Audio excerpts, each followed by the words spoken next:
Hello and welcome back to Lorehammer. I'm your host, Mark. We got another episode of Lorehammer. Roboute Guilliman this time. We're starting another Primarch episode. How do you say his name, Christian? Roboute Guilliman, actually, like the French. Robert Guilliman. Excellent. Okay. And Jordan, you want to give it a whack? I mean, exactly how I read it, Robert Guilliman. Yes. Phonetically, you read it that way. Okay. Yeah, no, we're doing that guy. He's a cool guy. He's kind of just like, if ever you would want to date anyone in 40K, like you were like a super hot, eligible Eldar lady, he would be the guy you want. He's strong, he's stable, reliable. He's going to build you an empire. He's the guy. And the Emperor felt the same way about him. We're going to talk about him. But before we do, let's do some quick housekeeping. Come join the Discord. We hang out there. People watch movies there. People play Tabletop Simulator on there. I guess you can play 40K on. Well, I not guess. I know you can. I've done a couple games myself. It's pretty cool. You can move the models and like download infinite maps and all that kind of stuff. So, surprised it hasn't replaced the tabletop game altogether at this point. You can't replace the plastic crack. I want to touch it, sniff it, hold it, put it in my mouth. Yeah. All right. Painted or unpainted? I'll take whatever, man. I'm not picky. I find the paint kind of like takes away from the lead taste. You kind of smell the full lead in the mouth feel. Yeah, the lead's nice. Or when you find a bit that you lost in the floor for like a week and you're like, it's got a couple like hairs on it, dust. Delicious. I'll take it however I can get it. But yeah, come join the Discord. And I don't know how we segued the meat eating bits off the floor and Christian liking iron or whatever. Lead. Yes, lead. Yes. Preferred flavor. Yeah. The poison lead. Yeah. Yeah, I'm gonna be so for real for you guys. Come join the Patreon. The Empire needs your support. The Imperial tithe needs bodies for the meat grinder, and we need dollars to keep the show running. So you can always support the show, get the ad-free version for only $2.50, which is a steal, or the live stream version for $5. A little pricier, but totally worth it. Absolutely. And if you do join the Patreon, you can also jump in on the live stream with us for all those Patreon members. We also have a live chat room going during the show, and we occasionally do call in guests at the end of the episode. So you get access to all those good things as well. Yeah, if you want to be a call-in, you have something you're just dying to say, just say so in the chat. Like, hey, I want to call in, and we'll get you on. Even if it's in the middle of the episode, hey, no one's paying attention to the rules. No, Lorehammer Legal rarely gets involved unless it's like a touch action lawsuit. And, that doesn't happen too much now that we're doing live streams. So we're good to go. Yeah, let's dive into Roboute Guilliman. In this episode, we're going to do the classic Origins and Great Crusade. And the next episode will be, the Horror of Cersei and the Great Scouring. But yeah, this episode, we're going to dive into Macragge, him as the son of Macragge, just kind of his origins on that planet. Some things happens. He builds an empire, but he builds one unlike any other Primarch. Then we'll go into the Great Crusade. He meets the Emperor and so forth. Honestly, not a lot happens to him. Here's the thing about Roboute Guilliman. Nothing interesting happens to him because he's just good old reliable. He's going to win every battle. He has the highest record, but there's not a lot of battles. I did find two that are kind of interesting, and that's the raising of Monarchia. And that's not necessarily even a battle in the Great Crusade. And then also the Battle of the Urian Dice Terminal. And that one was more just whatever. It was interesting, but we'll get into that one as well.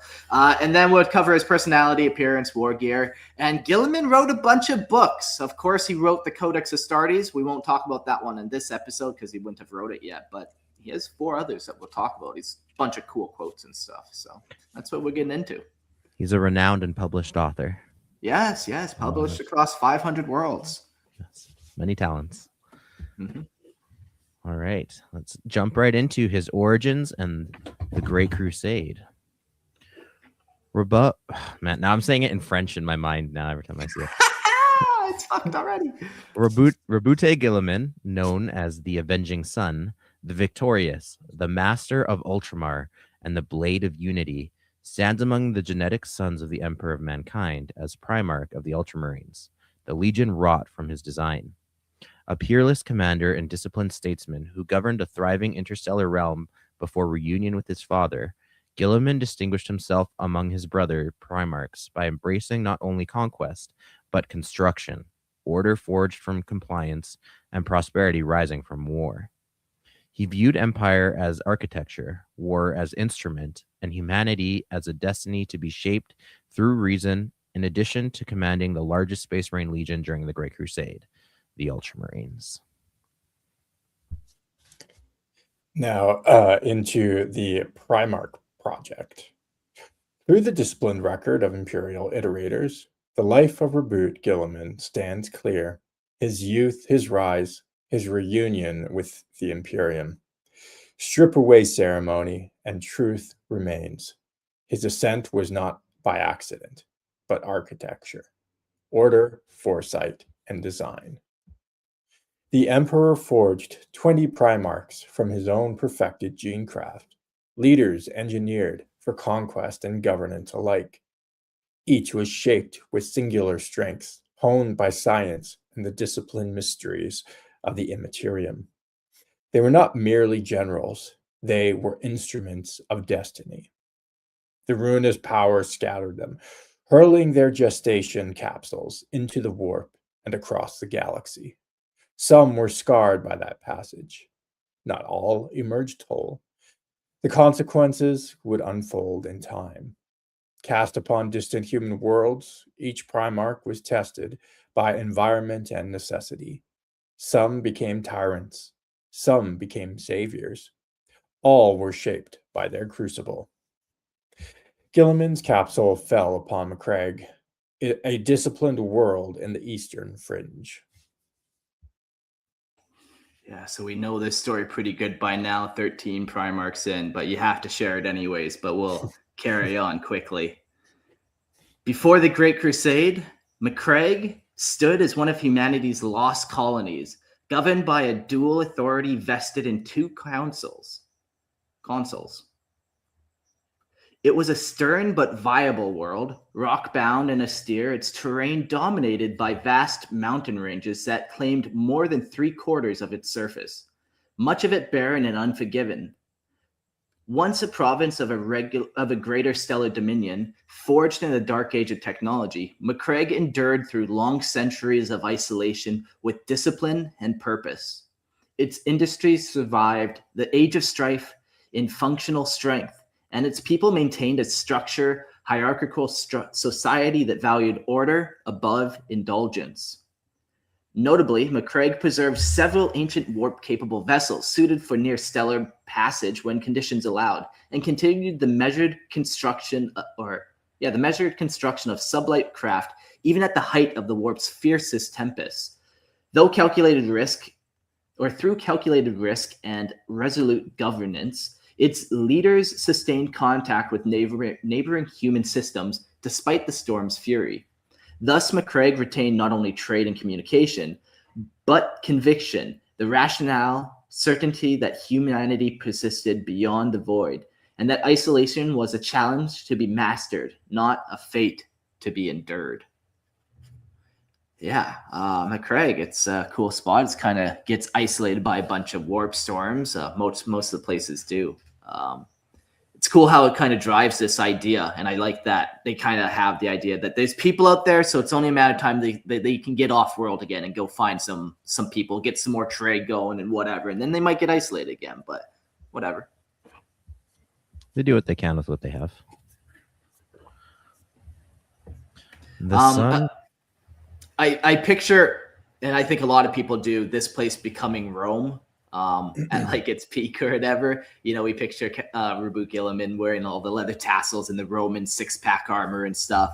But at this point, I don't think it's like that. I think Guilliman turns it into that place. Like, yeah, it's got order and structure and society and all that, but Guilliman really takes in, like, he's known as an architecture as well, and like a vibesman, as they call him. A vibesman. Yeah, he's got a good vibe. He vibe coded his chapter. Yeah, isn't Macragge kind of like more barren and rocky outcrops, or am I mistaken about that? Yeah. And in 40K, the only real notable feature is like this massive fortress monastery, where like in 30K, it doesn't even really have too much of that yet. Yeah, I mean, sticking to what you're saying, kind of that like Romanesque inspired, at least the terrain would be kind of Mediterranean feeling to me, with like big mountain ranges, kind of rocky-ish, which could describe... I don't know if I think like, you know, wine country in Italy. There are significant portions of both Italy and Greece that are quite I know, like rocky and and that's what comes to my mind when I think of it. And that might be just because I'm already tainted of the mind with Rome, but Max Machina in the comments says Roberto Quesadilla Man. Roberto. That's his Spanish name. That's how you pronounce it in Spanish. Yeah. So we got the French version, the Spanish version. I do have a little. Someone want to do the Indian version? Legally, no. Legally. I have. Actually, I guess we might as well address it now since we're talking about Roboute's name. It is an odd name, considering like a lot of the Primarchs carry kind of like these pseudo Latin names. You know, you have like Corvus Corax and Ferrus Manus, like really on the nose. Yeah, Iron Hand guy is called Ferrus Manus. You're like, oh. And Raven. Yeah. Okay, I was actually gonna say this. I've always thought Roboute and Lionel Johnson are kind of the two sort of silliest sounding names for Primarchs for like these demigods. They almost kind of sound a little ridiculous, but maybe that was just me. I didn't want to say anything because I'm like, is that just me or? Yeah, no, it makes sense that Lionel Johnson is like, no, please just call me the Lion, please. Yeah. Like if he was just called the Lion, but Lionel, you know, like Lionel Johnson. This is our Primarch Chuck. Yeah. The warp not only tainted their bodies, but also their names. They used to have such sweet, cool names, and then Maximus machine guns. Yeah. On that note, though, oftentimes their names are kind of like tied to something about them or their backstory or some kind of mythology that kind of makes them cool. But oddly enough, like even Lionel Johnson, the whole reason behind his name is he's like named after a real life poet who wrote the Dark Angel, right? These like connections. Yeah. But with Roboute, I like calling him Roboute better personally, but his name sounds kind of French-ish. Guilliman kind of sounds like the French version of William. So and Roboute is almost like Robert. So Robert William. And like there's been a lot of great Roberts and Williams in history.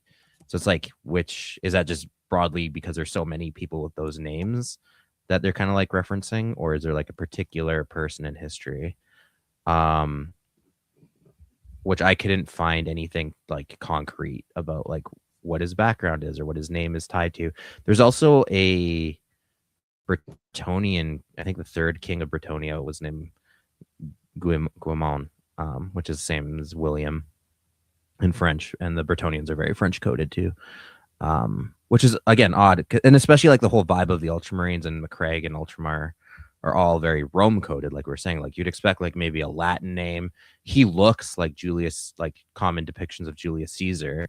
So you think maybe his name would be Jules or something like that. But it's just kind of odd and out of nowhere. Roboute, man, every time I say it, it's going to be weird.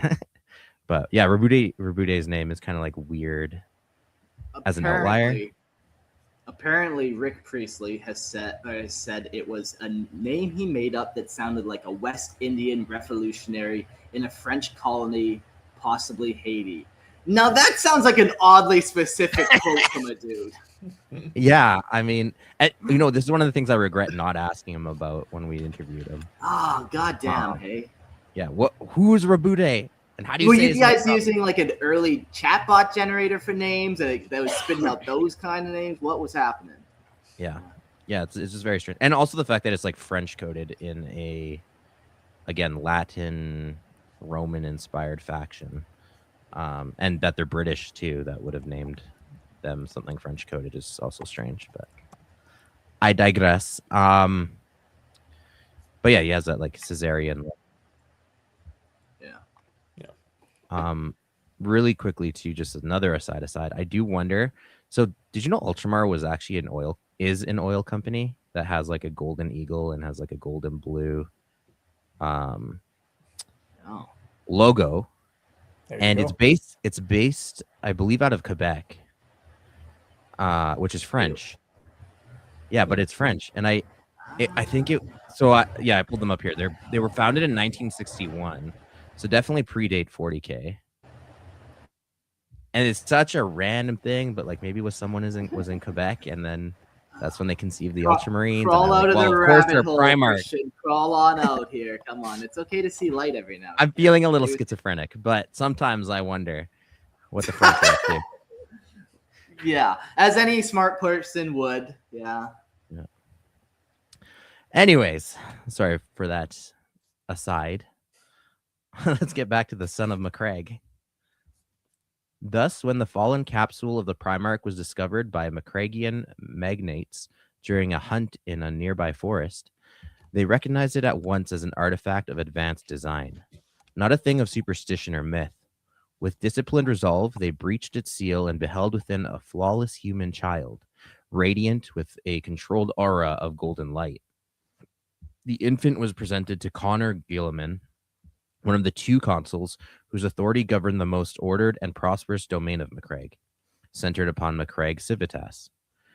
In accordance with custom and reason, Konor claimed the child as his son and named him Roboute. The Primarch matured with unnatural swiftness, and with each passing year, his exceptional capacities became undeniable. By his 10th Terran year, he had surpassed the accumulated instruction of Macragge's most learned tutors. His command of history, philosophy, and science was comprehensive. His memory exact, his capacity to derive precise conclusions from incomplete data bordered not on mysticism, but on disciplined genius. He did not merely learn, he synthesized, structured, and improved. He's smarter than most chatbots these days. Yet his supreme aptitude manifested in the science of war, a discipline held in high esteem with Macragge's ordered society. Upon reaching his legal majority, Roboute was granted command of an expeditionary force tasked with pacifying the northern reaches of the world. That region, known as Illyrium, was fractured into warring microstates and lawless enclaves long given to raiding and mercenary strife. Roboute conducted a calculated and decisive campaign, breaking resistance not through excess, but through strategy, securing both compliance and respect from the Illyrian warbands. When he returned from the northern frontier, victorious and assured, he found Macragge Civitas not in triumph, but in unrest. Yeah, so then you get like this story, and this seems like it's straight out of Rome, even going north and fighting like barbarians and whatever, and using superior tactics on them and coming back and everything's fucked. Maybe that's not exactly how that happened. You know, Rome has a long history, but you know, there's snippets of that throughout it. Mm-hmm. All right. The death of Konor Guilliman. In Roboute Guilliman's absence, the co-consul, Gallen, attempted a calculated seizure of power, backed by elements of Macragge's ancient aristocracy. He moved against Konor Guilliman, whose reforms had curtailed hereditary dominance and elevated merit, industry, and lawful governance over privilege.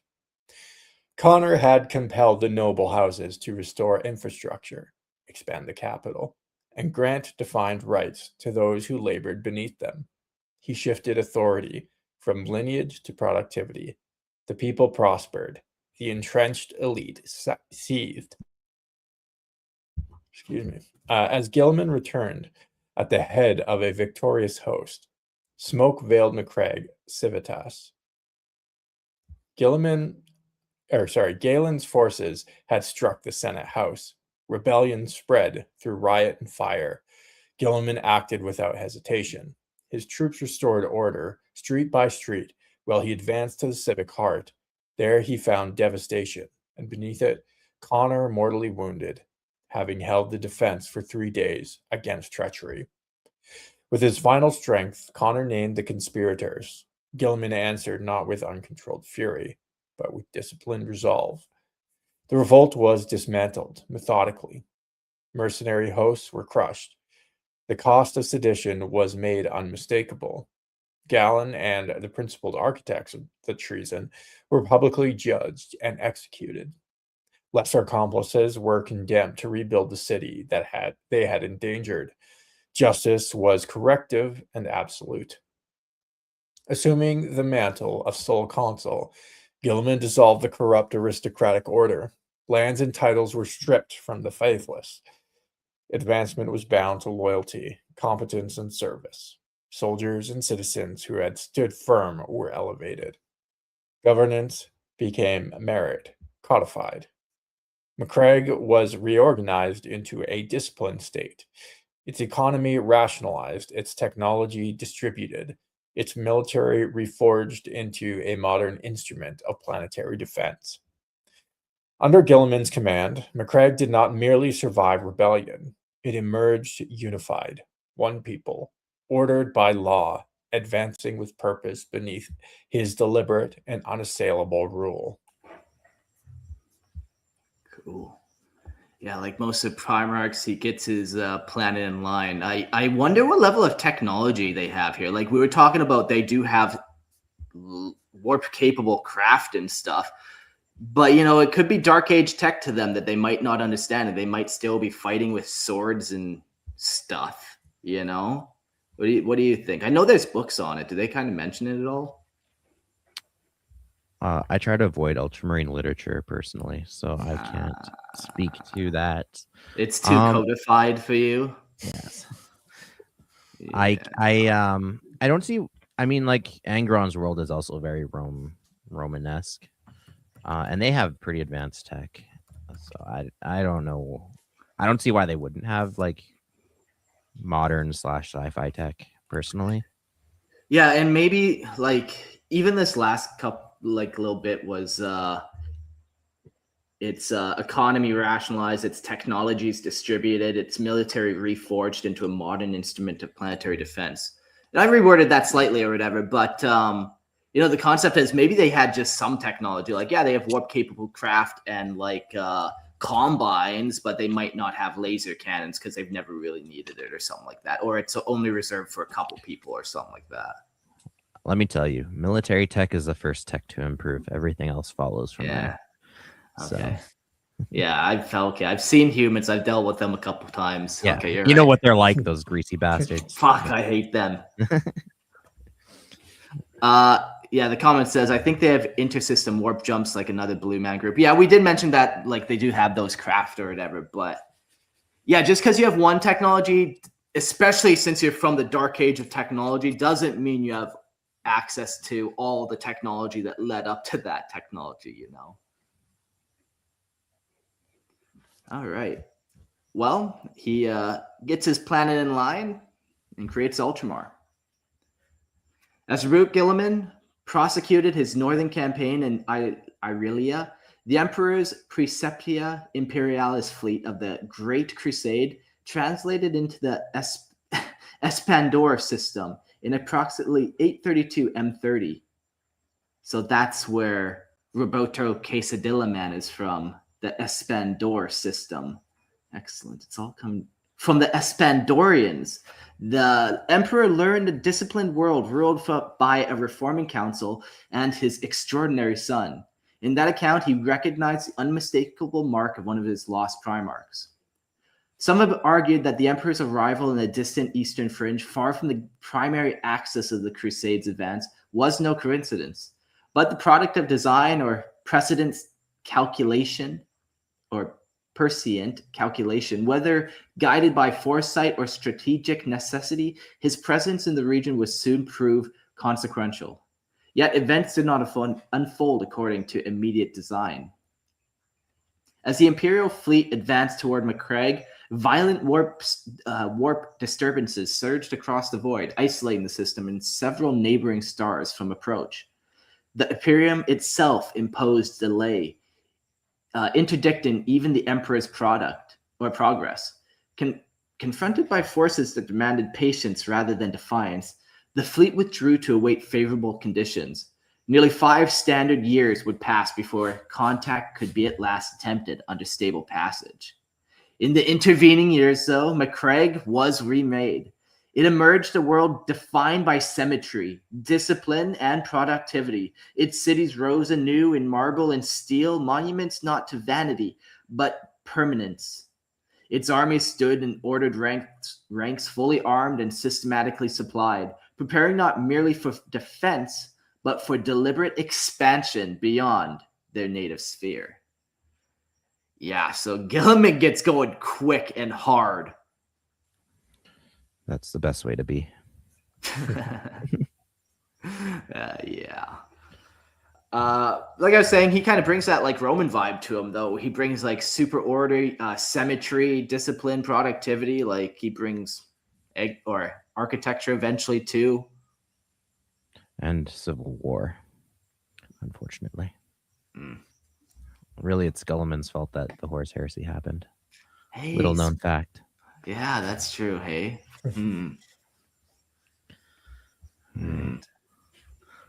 Let's get to the arrival of another Roman Empire with its own emperor. Even before the emperor's arrival. Enough Rome on Rome violence, please. Dude, if ever there was going to be an episode where we go off on Rome, this will be it. This and all the Ultramarine episodes after it. Even before the emperor's arrival, Roboute Guilliman had studied the recovered archives of the displaced aristocracy, examining fragments that spoke of humanity's ancient stellar dominions during the Age of Technology. From those records, he derived not nostalgia, but direction. He conceived of a renewed expansion of territories beyond the Void's horizon, articulated in archaic Scullum script as Ultramar, a realm beyond the seas of night, structured by law and sustained by reason.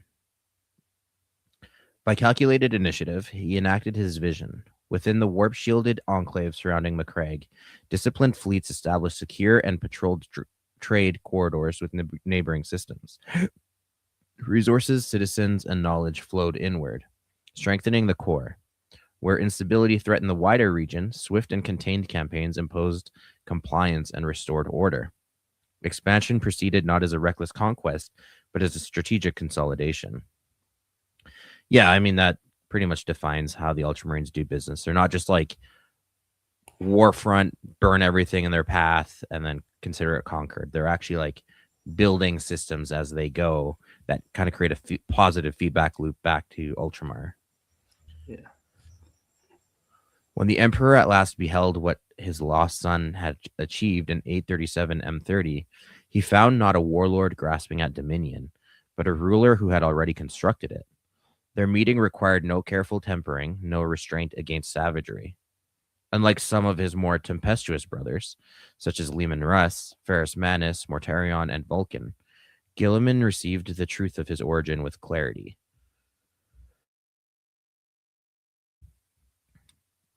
Upon learning he had been engineered, not born, for a singular purpose, he pledged immediate and unwavering fealty to the Emperor he recognized as both creator and sovereign. Imperial observers quickly discerned in Roboute Guilliman as an analytical intellect of rare magnitude, formidable even among Primarchs. His mastery of governance and large-scale organization revealed capacity far exceeding regional ambition. Yet even then, few fully comprehended what such disciplined vision applied to the vast enterprise of the Great Crusade would ultimately accomplish. Yeah, very cool. Like the Emperor shows up and he already is like, okay, so you're ready to go. Not like some of the other ones, which are fun to interact with. It's fun to like have a drinking contest with Russ, I guess, but it's even funny when he already has an army. Yeah, and he's already making like designs towards like Imperial conquest. He's already obviously managed to do it himself, even without the backing of the Imperium. Like, you know, it is kind of a interesting existential question that was like brought up in the script, that when he finds out that he was bioengineered, he actually like pledges fealty to the Emperor, which is interesting. I wonder just what would your guys' gut reaction if you discovered that about yourself? Like, how would you respond to that? Would you be angry, or would you be like, wow, this gives me a great sense of purpose and meaning in life? I think for me, like, if you get too personal, like I would have a pretty nice worldview. Find out that there is a creator and that you are designed for a purpose with a tool. Yeah, that would be nice if there was like clarity. There'd be comfort in that. And you like, just imagine look into the vast cold distance of space and like, oh, damn. So yeah, I think it'd be nice. Like he kind of accepts his place as like a tool in this bigger machine organization. Purpose, meaning. Yeah, like I wonder if a lot of people would think, oh, my whole life is a lie. Like I never knew this from the time I was born, blah, blah, blah. Like I think I could see people responding in both ways. Yeah, I was going to say it's probably has more to do with the temperament of the person initially. Some people might rage against that and be like, no, I'm the master of my fate. Right. And then others might be like, oh, finally, that's what I've been looking for, is a sense of purpose my whole life. Glad that that's work is done for me. I can just go ahead and do it. Yeah. Well, like, yeah. I guess I suppose what the purpose is also might have something to do with it. If I just turns out that Mark was always supposed to be a sex bot, I mean, good fate, bad fate. Good sex bot there, New York back alley that never gets cleaned. Your purpose is to breed. Good for you, buddy. Just a useless breeder. Okay. All right. Should we get into unification of the body and soul? The 13th Legion of Space Marines, long known as the Warborn, was swiftly entrusted to Guilliman's command, for the Primarch required little instruction in comprehending the Greater Imperium, the scope of the Great Crusade, or the advanced instruments of compliance at his disposal. His intellect absorbed the realities of the wider galaxy with disciplined speed, integrating strategy, logistics, and doctrine into a coherent worldview. Yeah, again, it'd be interesting, like, to go to like a society that's probably much more advanced than the only one you knew, and not be like completely jarred and have like ontological shock that you but you're just like, you take it in stride and you're like, all right, sweet, roger that, let's keep going. Moving. Yeah. That's like, that'd be tough, I think, for a lot of people to do. Most people wouldn't have the mental fortitude to do something like that. But you're talking about the most mentally fortuitous. Yes, exactly. I don't even think fortuitous is the right word for that, but yes. Yeah, but I'm more thinking like putting yourself in that position. You know, it's like, ooh, that'd be like crazy.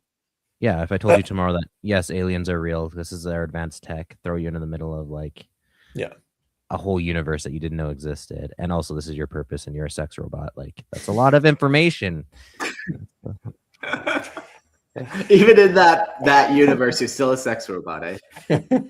All universes, every iteration, yes. And the entire listen, Christian, you are a sex bot. You're not only supposed to be servicing the streets of New York. You're supposed to be serving Xenos and demons. Fate worse than death. All right, go on.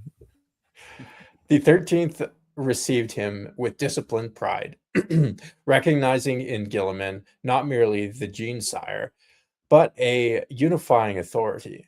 When he addressed them, he did so with structured clarity, articulating the purpose of the crusade and the future he intended them to build. His vision dispelled uncertainty and focused ambition. Records attest that the transition of command was executed with precision and cohesion. The Legion aligned to his will without fracture. Yet, Guilliman did not content himself with inheritance. He initiated reform. His aim was not a legion distinguished only by battlefield prowess, but an autonomous instrument of conquest and governance. A force capable of securing compliance, sustaining order, and enabling expansion without reliance upon fragile external systems. The 13th would become an embodiment of imperial strength, directed through disciplined command. To Guilliman, a legion was not defined solely by its warriors. It encompassed the fleets that conveyed them, the supply chains that armed them, and the manufactoria that sustained them, and the populated worlds that generated their recruits. These elements were inseparable, forming a single strategic organism. He resolved that all such components would operate in concert under his authority, ensuring resilience, efficiency, fidelity to the emperor's design. Accordingly, he did not regard Macragge merely as a homeworld or recruiting source, as many of his brothers did with their own domains. Instead, he established it as a central fulcrum of a wider, expanding system of supply, production, and governance. The neighboring worlds, long connected to Macragge, would serve as its foundation, but never its limit.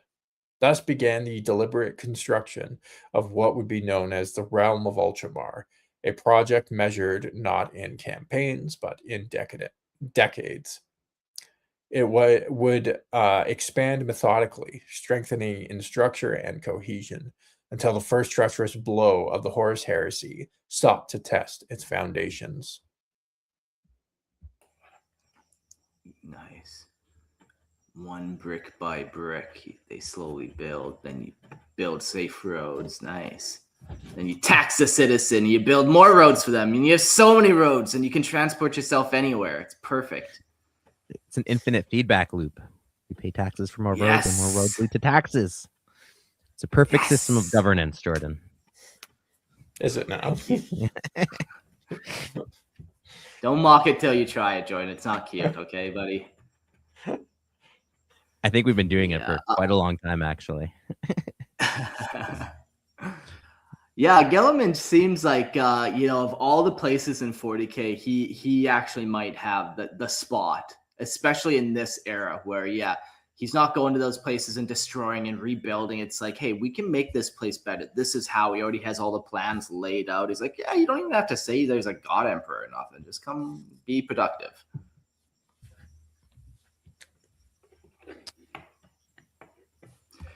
The Eagle of the East. As decisively as he enacted the foundations of Ultramar, Roboute Guilliman initiated a comprehensive reorganization of his legion, drawing upon the military traditions of civic philosophies of Macragge and the informed by rigorous study of the 13th Legion's past, alongside the structure of every legion and armed formations in Imperial service. He redefined its hierarchy, logistics, and battlefield doctrine with deliberate precision. The result was a force both intricate and disciplined, governed by merit and structured for endurance. It preserved the inherent strength already present within the 13th, traits long shaped by their gene seed, yet subjected them to systematic refinement. Through analysis and reason, Guilliman identified inefficiencies, corrected imbalances, and eliminated structural weaknesses, always pursuing the most effective military expression of imperial power. He did not consider this reform complete, but iterative. Living, I'm assuming that word means. From the emerged a dual doctrine, one rooted in the enduring virtues of a warrior, courage, discipline, skill, adaptability, defined as the practical expression of strength. The other grounded in planning, precedent, analysis, and measured assessment, defined as the theoretical architecture of victory. Neither stood above the other, each informed and tempered its counterpart, fused together with the cohesion of tempered steel. This synthesis became the Legion's guiding creed. As with the society he forged upon Macragge, Guilliman shaped the 13th into an instrument both efficient and just.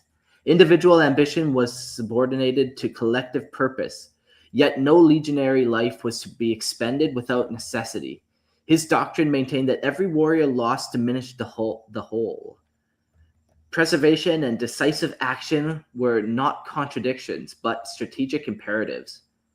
Within this order, excellence was recognized and advancement earned through proven merit, honor, and responsibility were granted to those who demonstrated capability.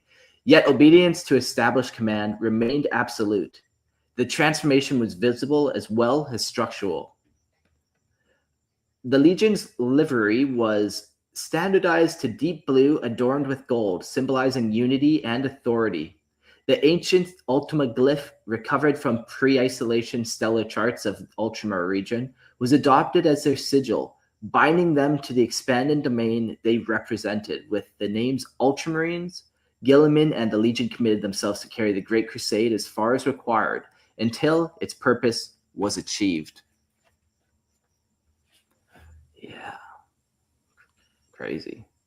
They sound really cool. Like, just if ever this guy you want to work for, that's a good boss, man. He's like, don't worry, I got everything you need here and pizza's on the way. And you're like, oh fuck. He's like, it'll take you 22 minutes and then you can chill for a bit. Go do some art, I guess. Make the world better somehow. Like, oh, okay, fuck. Cool. Yeah. They were blue before Guilliman, right? Or were they not? Let's check the War Dogs. They had rainbow paint, Christian. No, the Rainbow Marines are another faction, Jordan.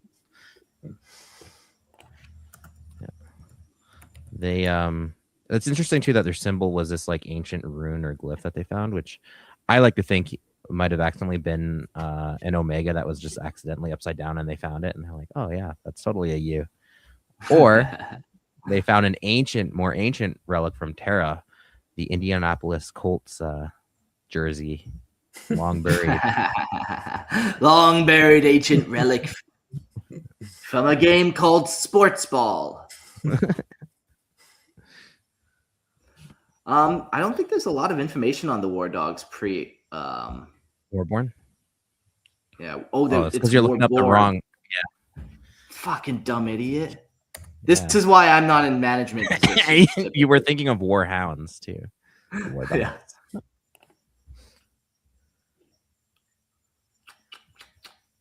Hard to say, my friend. Hard to say. I'll keep looking after it.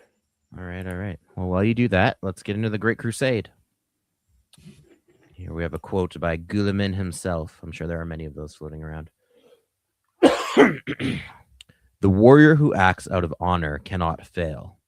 His duty is honor itself.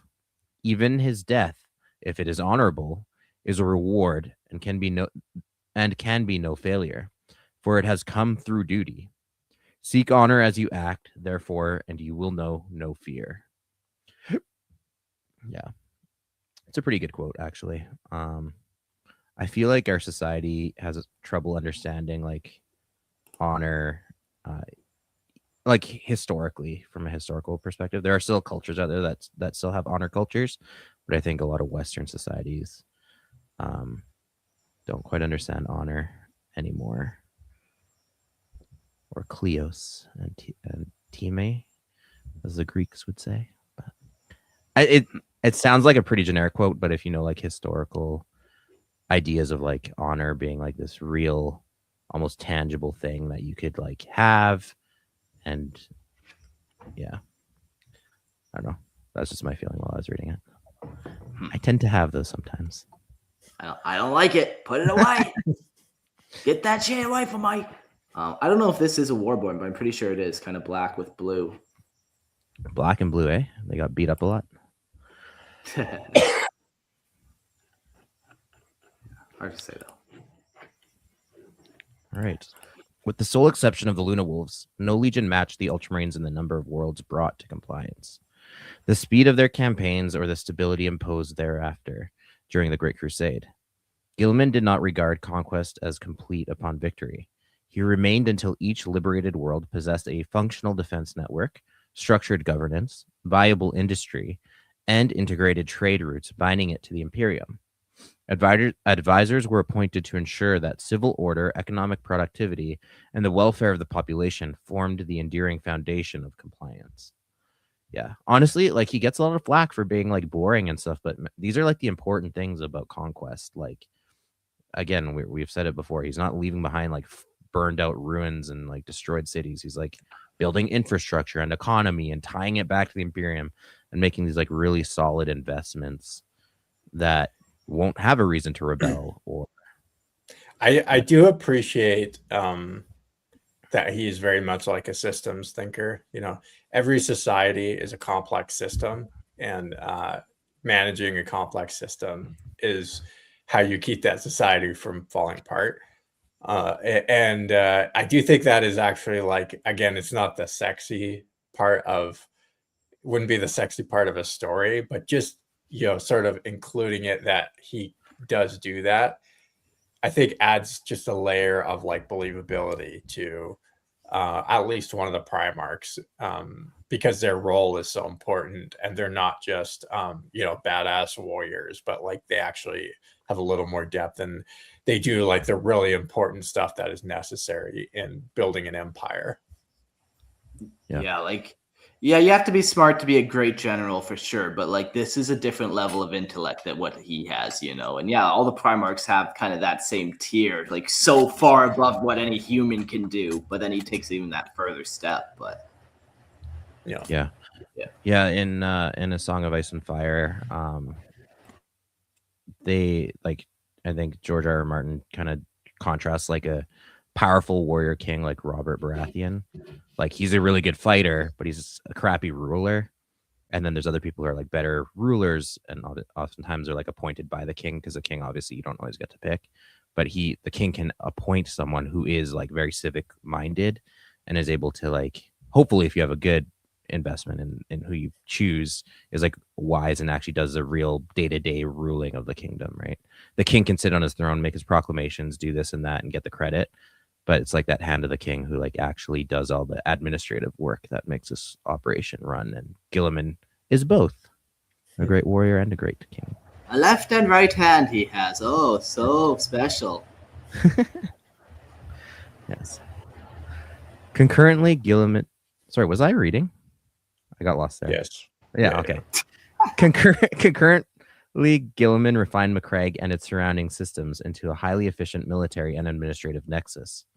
This integrated apparatus sustained a constant and disciplined influx of recruits to the Legion. Combined with the Primarch's strategic precision and preference for calculated engagements over wasteful expenditure of lives, the Ultramarines achieved decisive results with comparatively limited casualties. In time, they stood among the largest and most formidable of the Legion's Astartes. Mark, I don't know if you're going to get into this later. There are some rumors about how their ranks also swelled, but I don't know if we want to do the Ultramarine episode itself. Yeah, that'd be on the Ultramarine side of things. Okay, well, I'll leave that there. Obviously, if you are good at recruiting and you're not wasting lives like the world leaders, your Legion's numbers are inevitably going to grow. But there's more to that story, I believe. When the Emperor elevated Horus to the rank of War Master, reaction among the Primarchs varied. Some were guided by loyalty, others by rivalry or restrained acceptance. Guilliman, alongside Rogel Dorn and Jagtai Khan, offered measured support. In their estimation, Horus possessed the necessary authority and capability to direct the Crusade's expanding frontiers. Horus, in turn, valued Guilliman and Dorn highly, recognizing in both an analytical clarity and operational mastery essential to grand strategy.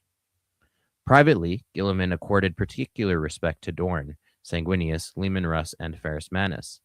He regarded them as steadfast exemplars of martial excellence, once naming them the Dauntless Few, and stating that with any one of their legions fighting beside his own, victory in any theater was assured. Relations with Lorgar, however, deteriorated sharply after the Emperor ordered the raising of Monarchia and the censure of the word-bearers, an action carried out by the Ultramarines.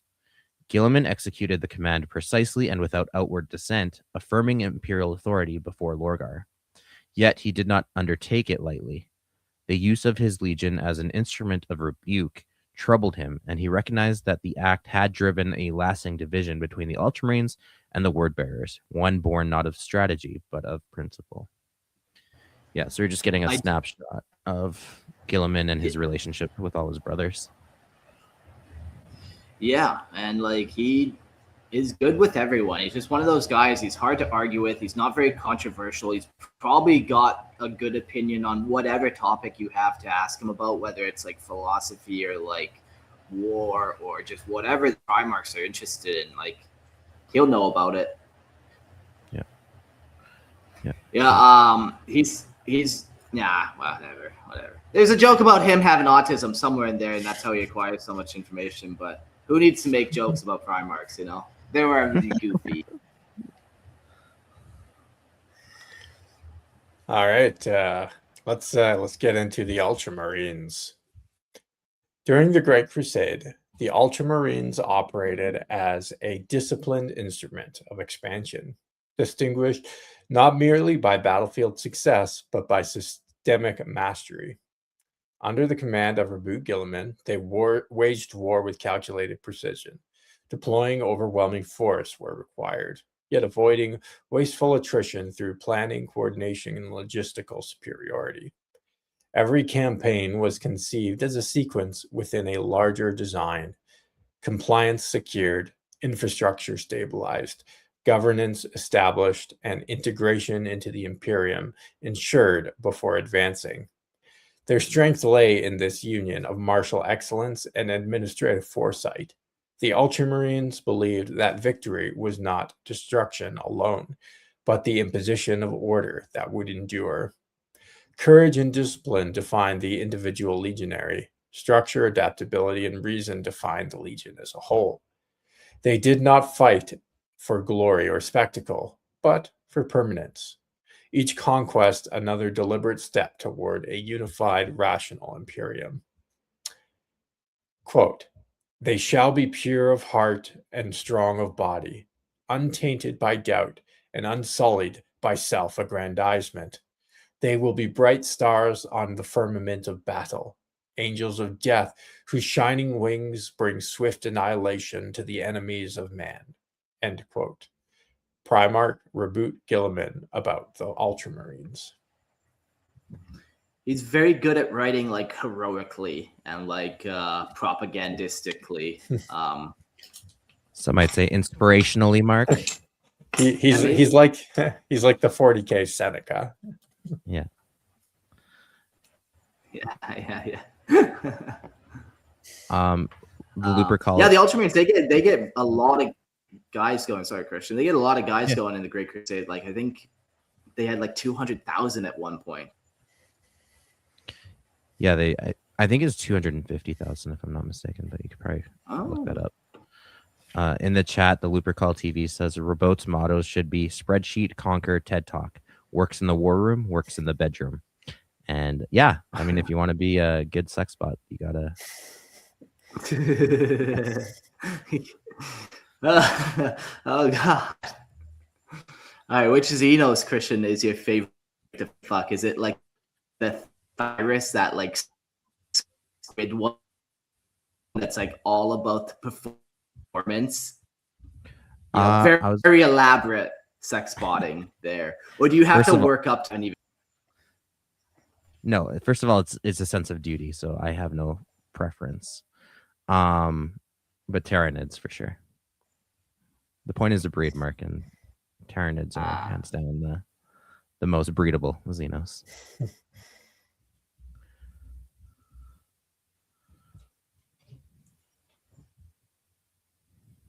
Okay. Did we lose you over there, Mark? Hooves as well. They're so cute with the little hooves.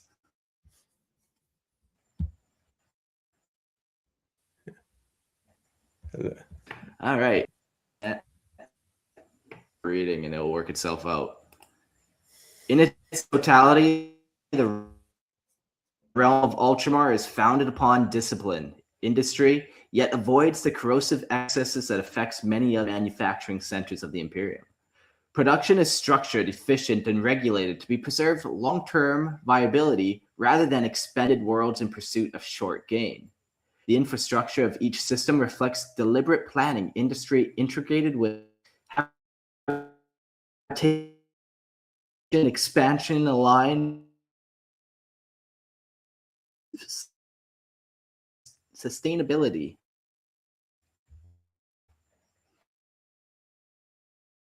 its people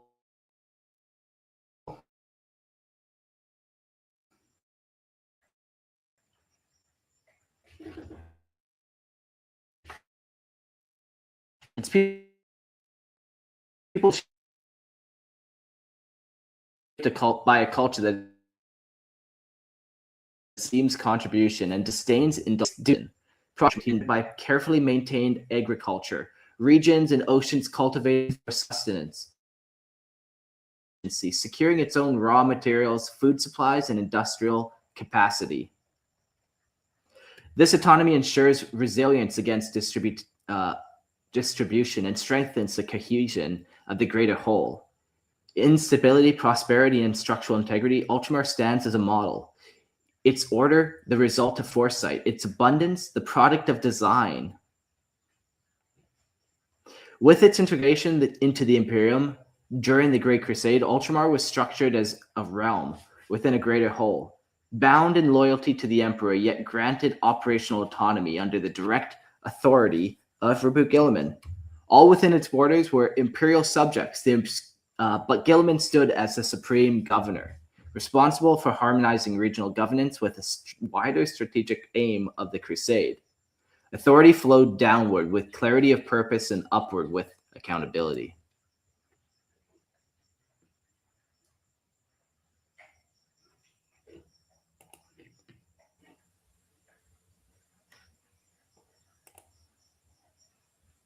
Sorry for anyone watching live. I guess I'm breaking out here. I don't know where I'm at, but yeah, no, you're good there. You cleared up towards the end. Technical difficulties.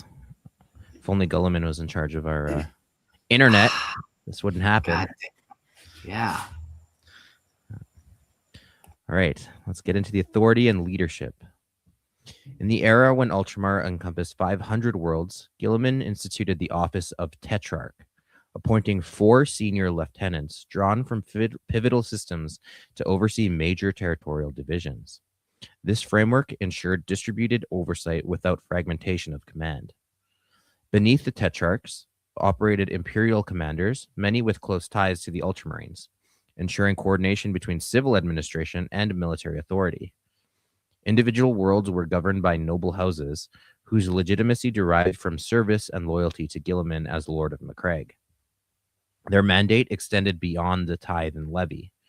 They were charged with cultivating economic stability, civic order, and the welfare of their populations, recognizing that prosperity strengthened compliance.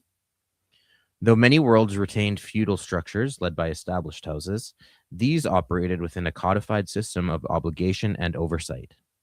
Above all stood the Council of Greater Ultramar, composed of the realm's senior officials and tetrarchs, serving not as a rival power, but as an advisory and administrative instrument within Guilliman's overarching design.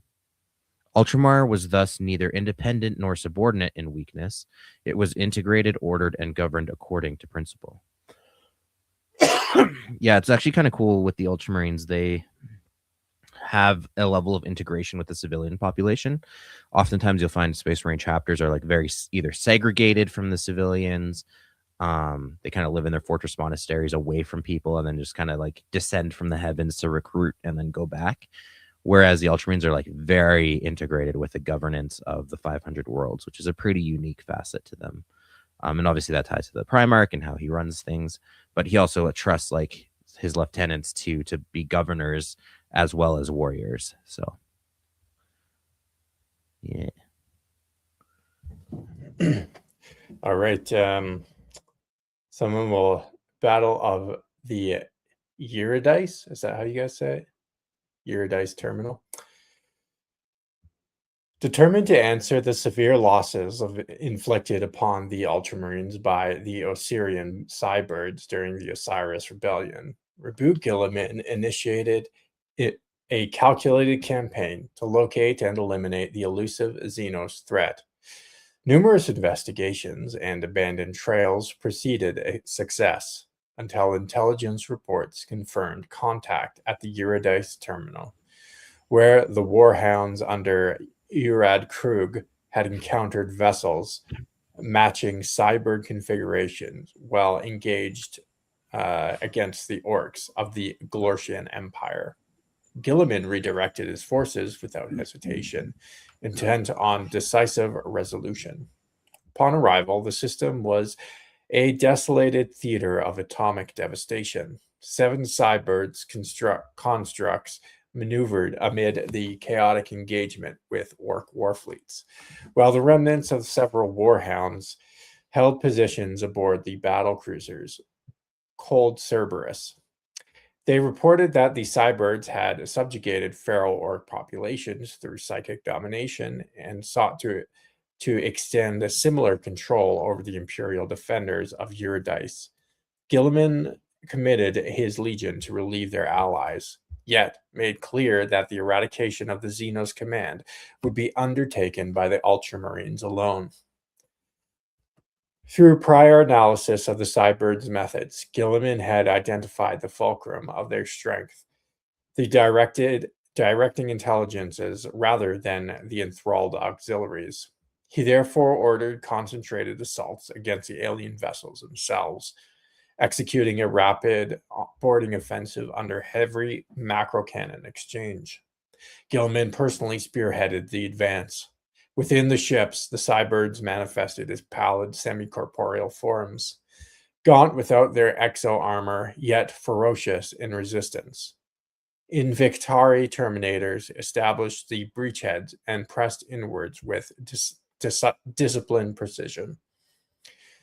At the core of the large hourglass-shaped vessel, Guilliman confronted the primary cybird entity, a towering, multi-limbed gestalt organism whose elongated head emitted psychic shockwaves capable of fracturing ceramite, shielded by the sacrifice of Ptolemy, who absorbed the brunt of the creature's psychic assault. Guilliman closed the distance and destroyed the Xenos commander through the direct engagement. With the fall of each central organism, the towering vessels were neutralized and enslaved armies collapsed as control faltered. The system was secured. The cost, however, was significant. Several thousand legionnaires were lost, yet the cybird threat was extinguished at its source, and order reasserted through deliberate and uncompromising action. Yeah, this battle is interesting. It has a whole bunch to it. Like, it's a whole novel. But honestly, I feel like the only thing you kind of get out of it is, like, this was the Ultramarines' only challenge, and they fought this challenge once before as well. So it was the only challenge and, like, a little redemption thing. I didn't feel like it was necessarily needed in the overarching storyline of Guilliman. Like, it didn't feel necessary. Like, yeah, they might have regained a little bit of honor, but they also wrote this Xeno specifically to steal their honor. So if they went around, it was like never taken, you know? Yeah. No, I get what you're saying. I guess it also does kind of speak to, like, the Ultramarines don't really have, again, just like them. And a lot of people will criticize them for, like, the kind of boring combat record of, like, world conquered compliance. Oh, look, a small hiccup where we kind of maybe had issues, but also compliance. Like, Yeah. You're telling me out of these 500 worlds, nothing interesting happened. No, it all went pretty smooth, really. yeah. Next, we'll cover the raising of Monarchia. In 964 M30, the Emperor recalled Roboute Guilliman from the prosecution of the Great Crusade and entrusted him with the grave and necessary charge. None were privy to the exchange, and Guilliman himself did not speak of it. Yet the intent was clear in its execution. The Imperium required correction where doctrine had strayed from reason. The Ultramarines were selected not for spectacle, but for precision, for their proven capacity to enact the Emperor's will without hesitation or excess. He's tried it a couple times, these censoring moves. He's like, okay, the wolves will deal with it. That'll be fine. Just like they wipe out a legion. Like, okay, this time let's send a more reasonable batch of people to help censor. Under the direct command, the full strength of the Ultramarines, by that era, Ultramar had become a disciplined realm of prosperous and compliant systems, a testament to ordered governance and sustainable conquest. The 13th Legion did not merely win wars, it secured futures. In this, they stood as living demonstration of the imperial truth, properly applied, rational, secular, and enduring. Their record of compliance and stability made them more ideal instrument of censor, not destroyers, but exemplars. Under direct command, the full strength of the Ultramarine Legion, accompanied by the Legio Custodes and Malcador the Sigillite, translated to Kur. There stood Monarchia, a city raised in devotion and a monument, celebrated by the word bearers as perfection. Guilliman's orders were unambiguous. The city was to be razed. The 13th Legion carried out the task methodically, dismantling its cathedrals and leveling the grand avenues. A quarter of the continent was reduced to ash, but not in fury, but in disciplined obedience to imperial decree. An astropathic signal was permitted to summon the 17th Legion. When their fleet arrived and beheld the devastation, they were met with Guilliman's command: assemble upon the surface before the ruins of Monarchia. The Ultramarines stood in ordered ranks as witnesses and guarantors of the Emperor's judgment. Upon the ashes of the city, the Emperor himself addressed the assembled word-bearers. By his psychic authority, he compelled them to kneel and declare unequivocally that he was no god. Worship had no place within his imperium, and the failing of the 17th was not loyalty, but deviation from the imperial truth. When the Emperor departed, the lesson had been delivered with absolute clarity. The Ultramarines withdrew in disciplined formation, their duty fulfilled. Monarchia stood as a warning, etched in stone and memory. The Imperium would not tolerate divergence into superstition, no matter how fervent the intent. In the decades that followed, the 13th Legion continued the expansion of imperial borders, building compliance systems and reinforced structures of governance that would endure beyond conquest. Though the word-bearers resumed their campaigns with renewed intensity, the Ultramarines remained vigilant. They had witnessed the cost of misdirected conviction. Order, reason, and unity under the imperial truth remained their compass. Whatever currents moved unseen within the wider Imperium, the 13th Legion held on to its course, measured and resolute, and unwavering in its mandate to build and defend a rational empire among the stars.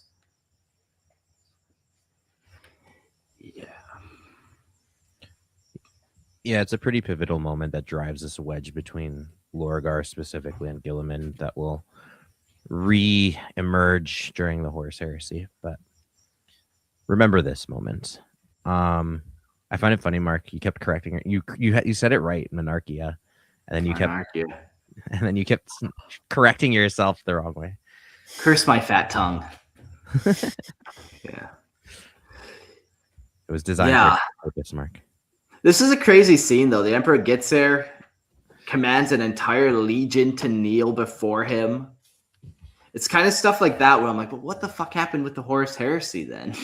Like, if you have that much power, like, I know the warp was turbulent and stuff, but still, you force this entire legion to kneel before you. And also declare that you're not a god, even though you're psychically forcing them.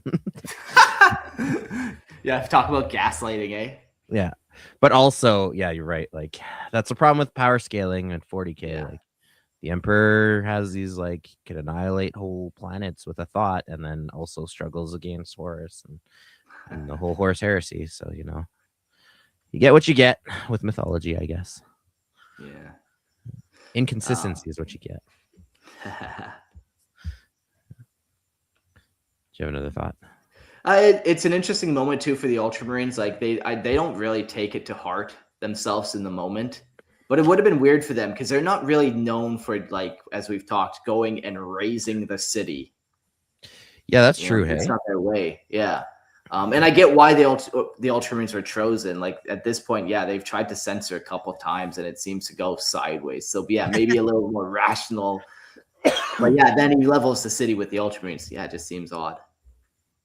Yeah. No, I actually like that level of complexity because, like, everything you're saying is 100% right. Every time you try to do this with other legions, okay, they get a little out of hand. That's not the purpose of this. And then, like, discipline without, like, punishment in the sense of, like, you know, it's measured. It's measured discipline, and that's what Guilliman brings. But also, that's not what they do. Like all that, I think, is actually a pretty cool, like layered context to the incident at Monarchia. Yeah, the incident. The thing we don't talk about. Yes. Yeah, and like you said, like to the Ultramarines, it wasn't personal. They're not angry necessarily about this. I just go into your house, smash all your stuff. It's nothing personal, kid. Is that dad? You just had to. Dad had to teach you a lesson. That's all. Dad had to teach you a lesson and break your toys. Yeah. Sleep with your girlfriend. Damn it, Dad. Every time. Every time. All right, let's speaking to Guilliman's personality. During the forging of Ultramar and the long advance of the Great Crusade, Roboute Guilliman was defined by disciplined vision and exacting reason. He possessed a mind attuned not only to conquest, but to construction, seeing in every compliance a foundation stone for a greater ordered whole. Methodical in thought and deliberate in action, he balanced ambition with restraint, demanding of himself the same rigor he required of his legion and realm. Guilliman valued structure, law, and accountability, believing that strength without governance was a waste, and victory without stability was failure deferred. Yet beneath his measured exterior lay formidable resolve. Once a course was chosen, he pursued it with unwavering clarity. To his warriors, he was not merely a commander, but an architect of empire, calm amid turmoil, rational amid zeal, and steadfast in his conviction that humanity's destiny would be secured through unity, discipline, and enlightened rule. Really would have been helpful to have you in Iraq, my guy. They'd be thriving over there right now. But no, now they live in squalor and shit. Fuck. What do you do? All right, let's get into how he looked. And this is a quote. He is handsome in a plain way. He is handsome the way a regent on an old coin is handsome, like a good sword is handsome. He is not handsome like a ritual weapon. The way Fulgrim is, he is not angelic like Sanguinius. End quote. Oh no, is this? Oh, sorry, this is like a whole thing. Okay. There is a dutiful line to his jaw, like his good brother Doran. They share nobility. There is a great strength of Ferris and the vitality of Mortarion. There is sometimes the rogue glint of the Khan in his eyes, or the solemnity of the lion. In the architecture of his nose and brow, there is many claim the energy and triumph of Horus Lupercal. There is none of the bitterness that shadows Corax, or the persecuted despair that haunts poor Conrad. There is never any of the deliberate mystery that obscures Alfarius or Magnus, and he is more open than that buried soul Vulcan. He never displays the pitch of fury found in Angron, nor do his eyes ever ignite with the psychotic gleam of Russ. He is a high achiever. He knows this about himself. Sometimes it feels like a fault that he has to excuse to his brothers, but then he feels guilty for making excuses. He writes a great deal. He codifies everything. Information is power. Technical theory is victory. He uses a stylus by choice, recording in his own handwriting. He has been writing notes on Tevanti war practices for 17 minutes, but he has still noted and marked 1,500 data bulletins and updates that have tracked across the secondary screens to his left. He sees and reconciles everything. Information is victory. End quote. An extract from Ultima Operational Record. In the era of the Great Crusade, Roboute Guilliman cut an imposing and unmistakable figure in his warplate.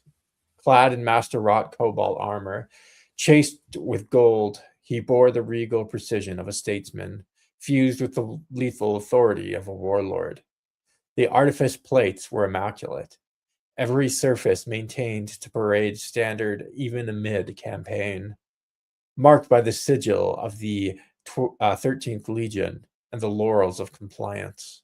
A crimson-plumed helm crowned the cerulean panoply.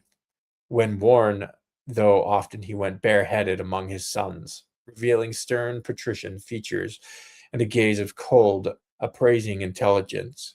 His massive gauntlets and power sword were not ostentatious trophies, but instruments of execution. Balanced, efficient, deadly. In Guilliman's armor, there were no excuses of excesses of barbarity or savage ornamentation. Instead, it projected disciplined splendor, the visual expression of ordered strength and imperial purpose made manifest upon the battlefield.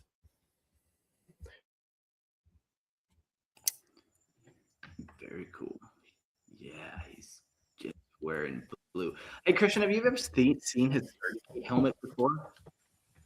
I don't think they made 30K helmets. It's actually one of my criticisms of the official Horus Heresy models is that they don't have helmets.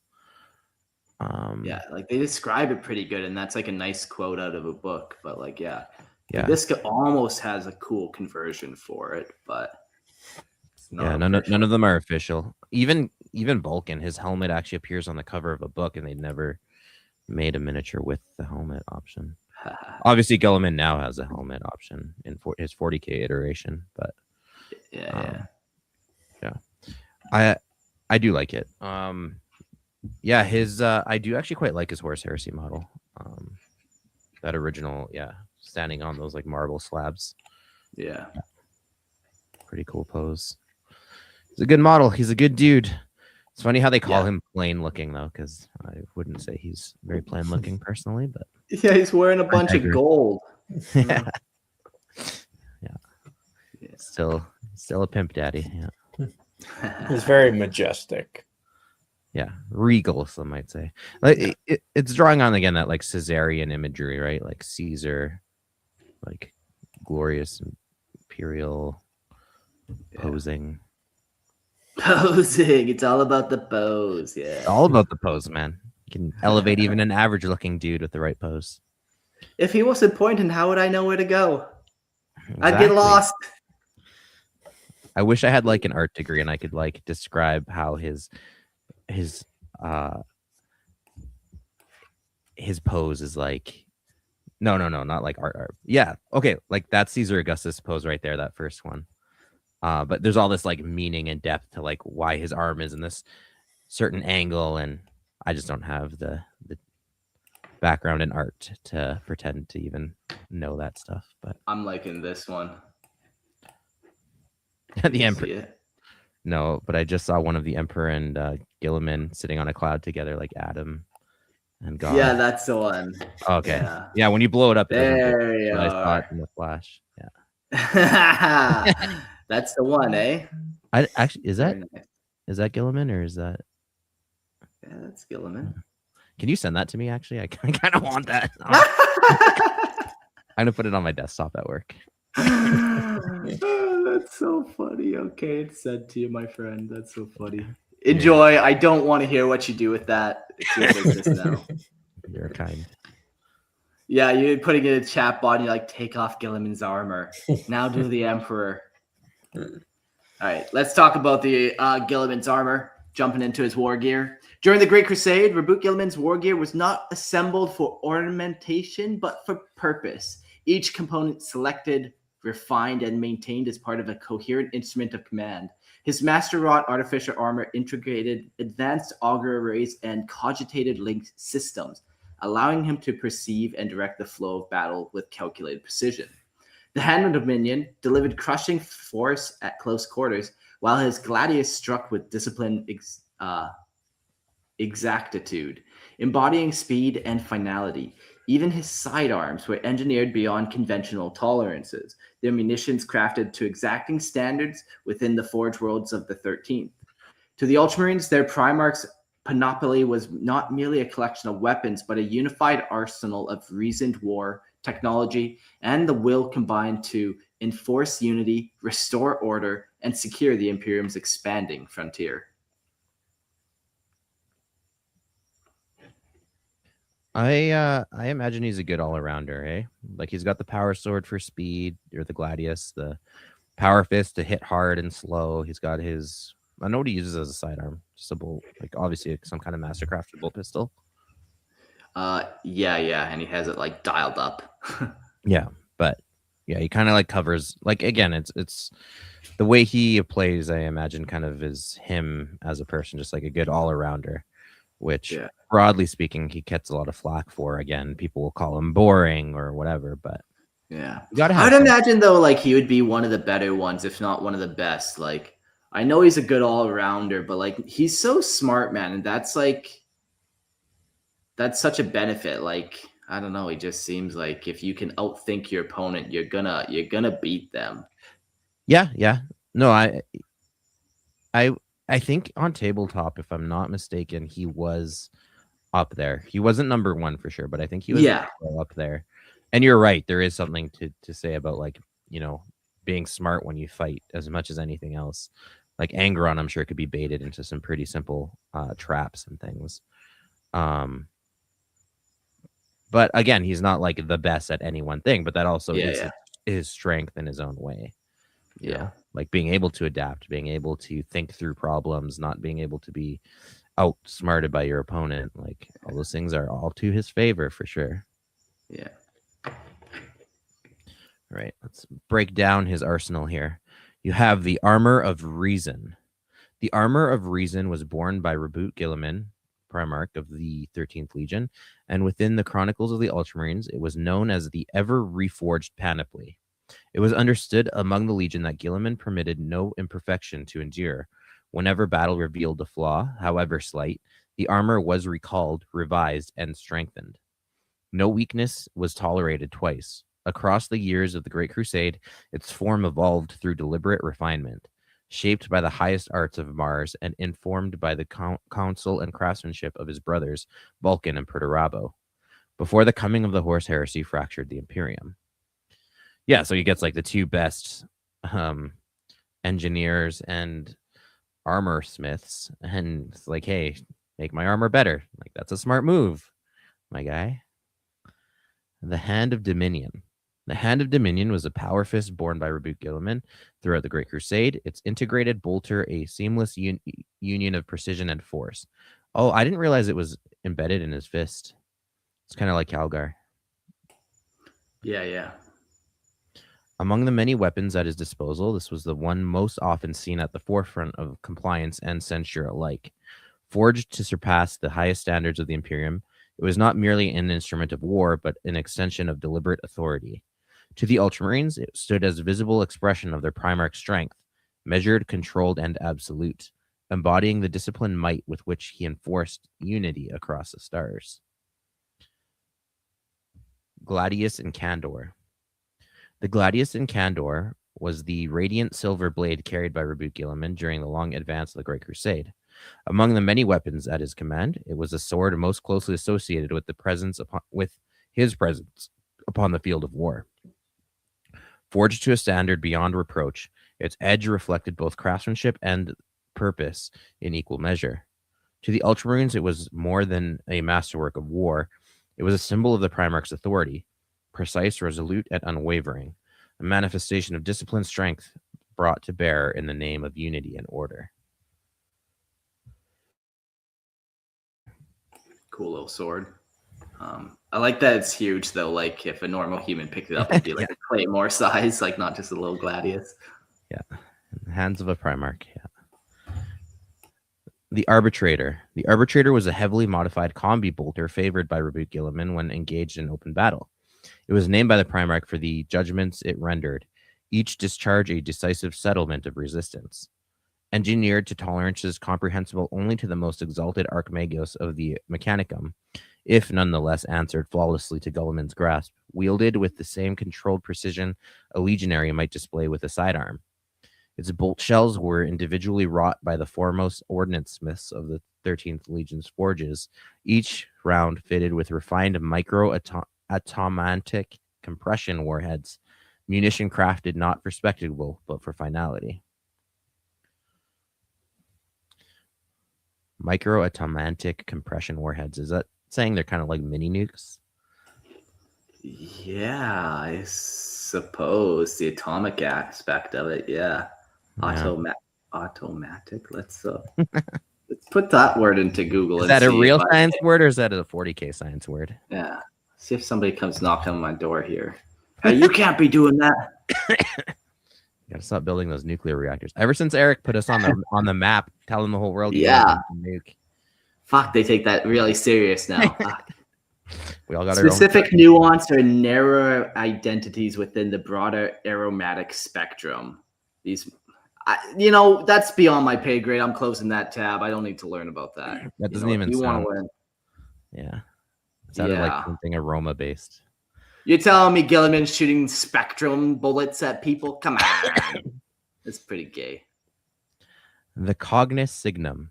The Cognis Signum was an advanced integration of sensory augers, cogitator-guided communications, and telemetry arrays embedded within the artificer armor worn by Roboute Guilliman, fashioned by the ancient Mechanicum to exacting standards.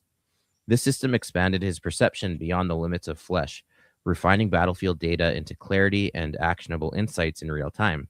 Comparable in sophistication to the arrays employed by the Mechanicum's Thalax cybernetic cohorts, it served not merely as enhancement, but as amplification of command, ensuring that strategy, coordination, and execution remained unified under precise and rational oversight.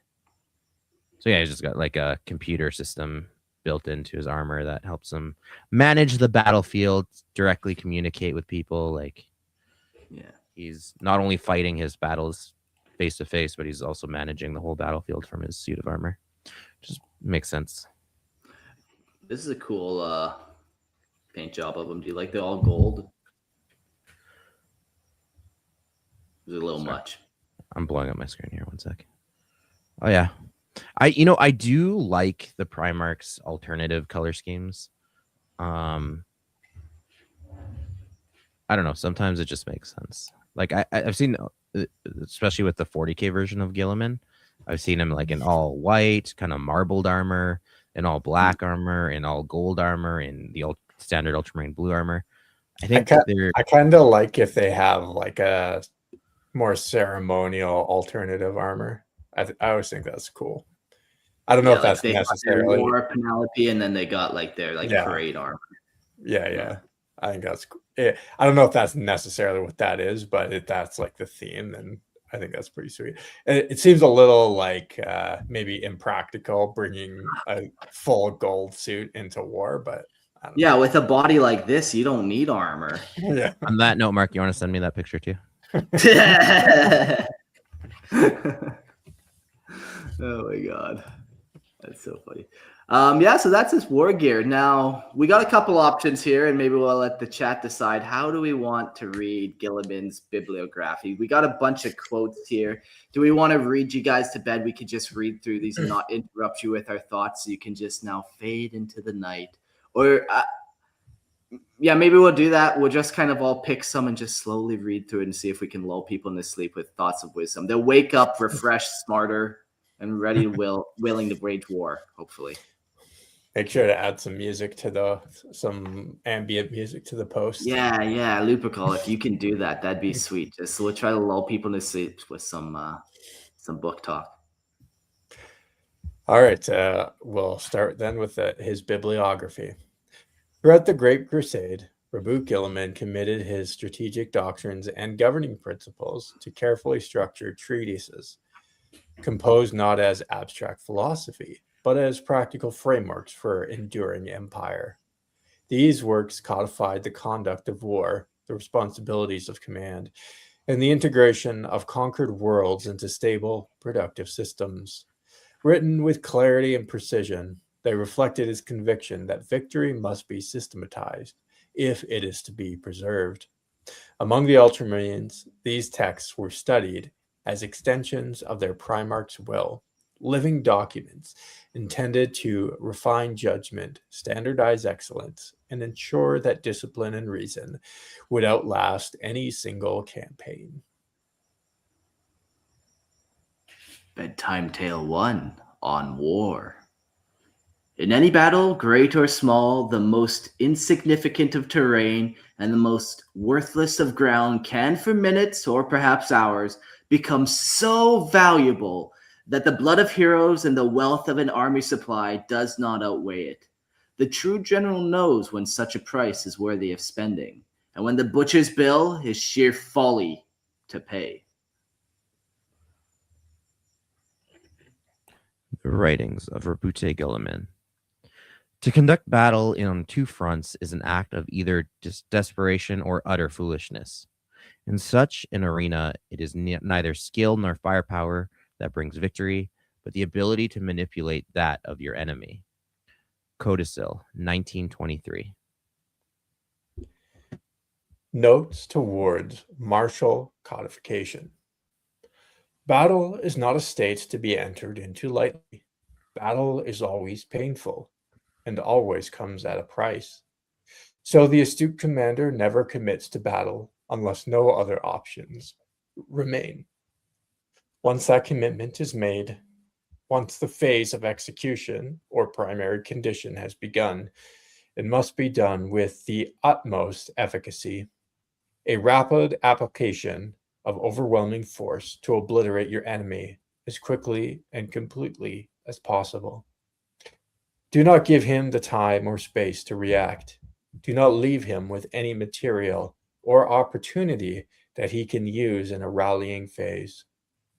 Eliminate him physically and psychologically so that his threat is entirely removed.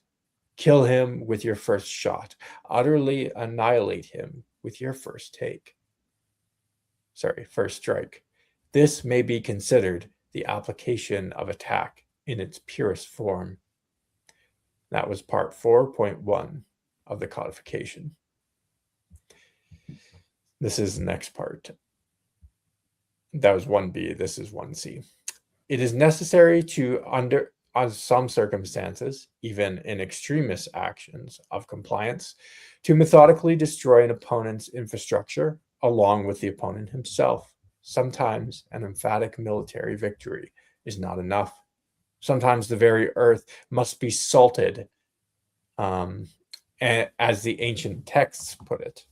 The principal arguments for this kind of action may be psychological, against a defiant people or species, or a matter of security, in that you're purifying a region of something too dangerous to exist. Neither of these arguments is especially comforting to a pragmatic commander. War is about accomplishments as well as victory. It should not be about supreme destruction. This kind of total war, this process of raising, is most commonly seen with shock or hyper-aggressive forces. The warriors of Angron, my brother Primarch of the 12th Legion, refer to it as totality, and even they employ it rarely to its full extent. For my brother Russ and the Wergen war cant of the Vulca Fenrica, we borrow the term skira vordata, which may most usefully be rendered as system kill. And this is section 7.31a. The phase of acquisition, or preparatory condition, is a vital segment of any successful prosecution. Though a warrior must be prepared to battle reactively without notice or forewarning, it is when he prepares and plans for war and accommodates the specifics of his adversary into those plans that he is most successful. This is war as craft or science, as I have remarked before. Often the fight is won before the first shot has been fired, or even before notice of the first shot has been given. Part 14.2, 11, 1E. In the phase of open warfare, especially when one is placed in a position of defending or countering, one must be proactive. Determine what commodities or resources you'll need to gain the advantage and place your opponents in the defensive. Establish which of these commodities or resources your opponent possesses. Take them from him. Do not chase glory. Do not force unwinnable confrontations. Do not try to match his strength if you know his strength overmatches yours. Do not waste time. Decide what will make you strong enough and then acquire those things. Your most desired commodity is always your continued ability to prosecute war. Part 26.16, 35, 1E. In the end phase of any combat, or at any point after the decisive strike has been accomplished, loss must be recognized. This is one of the harshest lessons for a warrior to learn. It is seldom written about, and it's not valued or defined. You must understand that when you have lost, perceiving this state is as important as accomplishing victory. Once you appreciate that you have, by any theoretical measure, been defeated, you can decide what practical outcome you can best afford. You may, for example, choose to withdraw, thus preserving force strength and materials that would otherwise be wasted. You may choose to surrender if anything may be accomplished by the continuation of your life, even if in captivity. You may choose to expend your last efforts doing as much punitive damage to the victor as possible to weaken him for other adversaries. You may choose to die. The manner of which a warrior deals with his defeat is a truer mark of his mettle than his comportment in victory.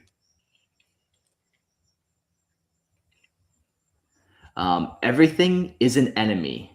And that is part 645. That's a little later into the Great Crusade. He's like, yeah, this galaxy is kind of fun. He's a little bit jaded at that point. Also, one of my favorite quotes. Just get that on just my screensaver. Everything is an enemy. All right. Moving on to some of his other great works.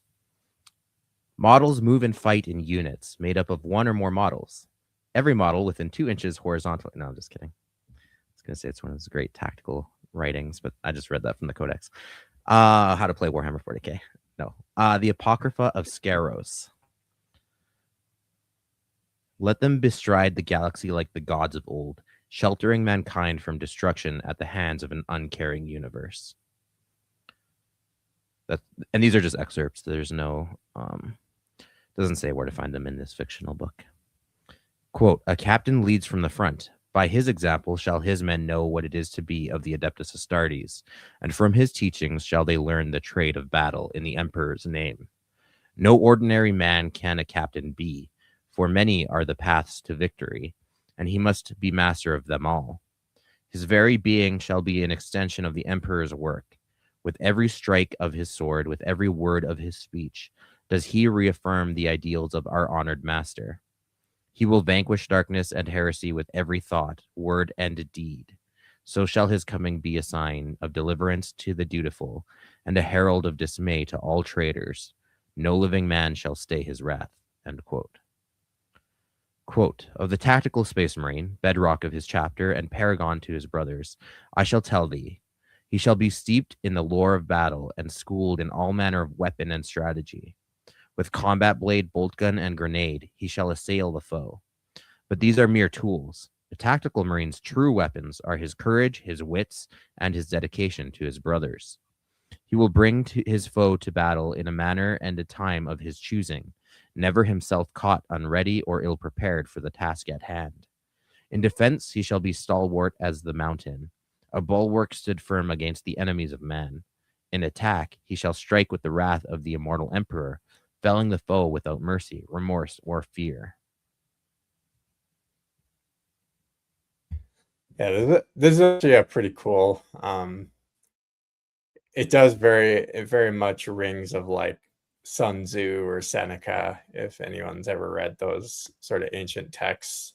And those guys also wrote a lot while they were actually literally in battle. So it's it's kind of a cool, like I don't know, philosopher king, warrior poet kind of vibe here going on. All right, we'll do the last bit here. And the assault marine, so do I decree, he shall descend upon the perfidious foe as an angel of judgment from on high. Let the jump pack be his wings, and the roar of its engines a hymn of retribution. Let the chainsword be his scepter of decree, its harsh voice singing joyfully with each and every blow. With it shall the assault marine bring bloody retribution to the heretic, the traitor, and all alien aggressors who trespass on the emperor's domain. So will the assault marine be a hunter of warlords and the slayer of kings. His armor shall run slick with the blood of life of the vanquished, and all shall honor his name. A devastator's reach shall be without limit, and his touch without mercy. Fire shall roar from his fingertips, but it shall consume him not. Thunder will roar when he calls, yet it will swallow him not. Let the devastator squad be thy blazing wrath, bringing the light of the emperor's justice to the darkest corners of the battlefield. Wherever he stands, that shall be his fortress of righteousness. He shall hold in his gift the fate of all who pass before his unblinking gaze. All shall fear him, and he shall fear no one. Use your bike squads as a blade, striking the enemy and turning aside his counter blows in equal measure. But in all things beware that speed is nothing without direction, just as even the mightiest weapon is worthless without careful aim. A biker's stance should always be resolute and dauntless, but never immobile or rigid. His speed is his advantage, and surprise his deadliest weapon. In fluidity he will find success, and in success shall he find renown. Make the predator's virtues your own. Let your resolve become as impervious as the predator's armored hull, and let your rage strike the righteous fury of its guns as it crushes the foe beneath its remorseless advance. So shall you smite the traitor and the alien without hesitation or regret. Know that to take the field alongside a predator is to fight at the side of one of mankind's most honored guardians. To strive with less than your all beneath its iron gaze is to dishonor yourself and your battle brothers before one of mankind's greatest heroes. Now sleep well, little hypno-indoctrinated Astartes. Sleep well. Until Do the you guys time have that we call you to strike. Yeah. Those are pretty But- cool. They add so much Right. character and fluff and like stuff to the universe, although it also feels like I'm reading like Sun Tzu Art of War, you know? I don't know what the fuck they're talking about. Yeah, okay, I attack them when they're weak, I get it. But how do I do that? There's almost like a scriptural to like a biblical way some of these last ones were written. I'm gonna see if I can sneak that into a local priest's sermon or something and see if anyone. Thou shalt be his fortress of righteousness, and he shall hold the bolt gun in his hand. Yeah, pretty cool. Yes. All right, well, with that, that's all we have to say for now about Roboute Guilliman. Not much happens to him. He's got some fun stuff, but, you know, there's more to him, I guess. We'll get to it in the next episode of Warhammer. See you there. Adios. I was just gonna ask. You always ask this in all the Primarch episodes. Where does he fall on your kind of radar? Like, you like him a lot, you hate him, you somewhere in the middle. Jordan? Yeah, I like him. I wouldn't say he's like my favorite or anything, but he's cool. I like that he likes to do the boring work, that the not sexy stuff of like logistics and setting up his conquered worlds for success in the future. Yeah, I definitely like organization. You know, often when doing homebrew lore, you spend a lot of time organizing. So I feel like writing the Codex Astartes, if I could watch them right, that'd be okay with me. So I've always liked them. I've collected a couple Ultramarines army. Like I had the entire 5th company at one point. But Yeah, he's one of those guys. Like, there's nothing to hate about him, and you can definitely like him. But then you learn about other guys, and like, okay, well, they're just cooler. Like, there's nothing wrong with Roboute, but he's just not the coolest.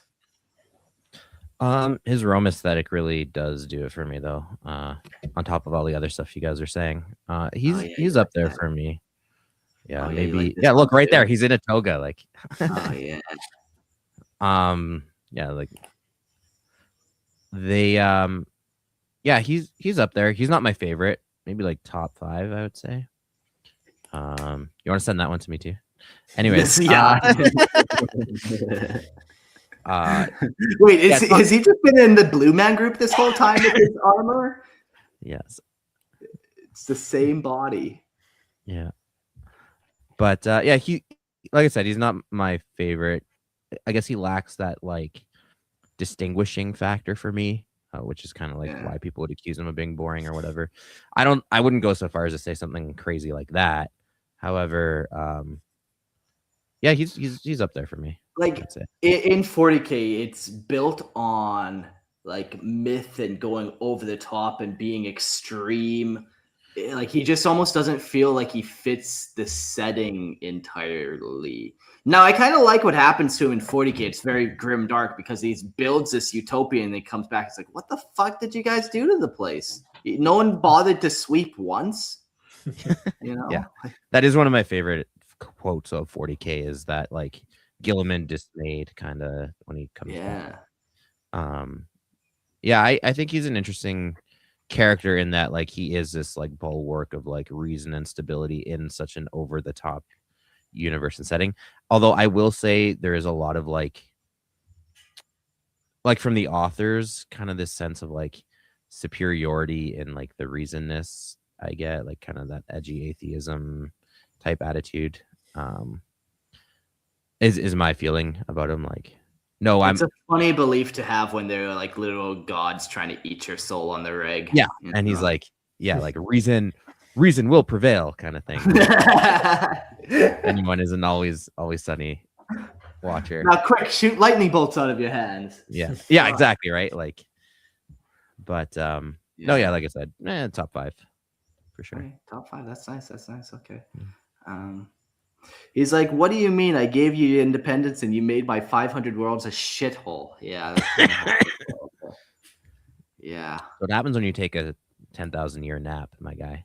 That's on you. That's on you. Yeah. Well, we'll learn more about him in the next episode. Yeah, I guess we'll see you there. Have a good one.